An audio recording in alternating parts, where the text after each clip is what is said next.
रावण की सोने की लंका का रहस्य। रावण रामायण का प्रसिद्ध खलनायक अपनी शक्ति, अहंकार और सोने की लंका के लिए जाना जाता था।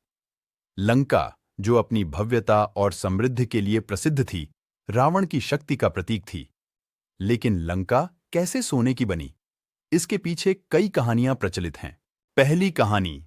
इस कहानी के अनुसार लंका रावण को भगवान शिव का वरदान थी। रावण ने भगवान शिव की कठोर तपस्या की और प्रसन्न होकर भगवान शिव ने रावण को लंका सहित कई वरदान दिए। दूसरी कहानी। इस कहानी के अनुसार लंका पहले देवताओं और असुरों के बीच युद्ध का मैदान हुआ करती थी। युद्ध के बाद भगवान विश्वकर्मा ने इस युद्धग्रस्त भूमि को एक सुंदर और समृद्ध नगर में बदल दिया। तीसरी कहानी।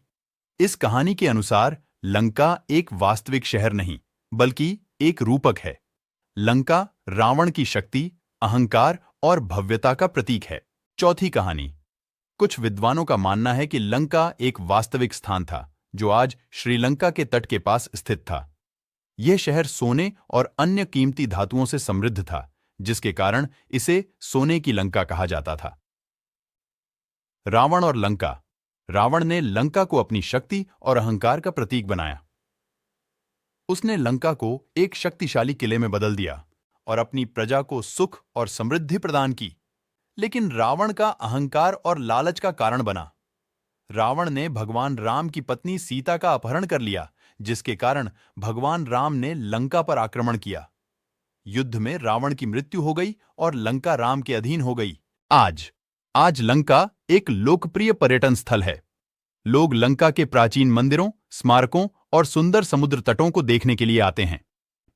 निष्कर्ष। रावण की सोने की लंका एक रहस्यमय और आकर्षक कहानी है। यह कहानी शक्ति, अहंकार और भव्यता की कहानी है। यह कहानी हमें सिखाती है कि अहंकार और लालच का विनाशकारी परिणाम होता है।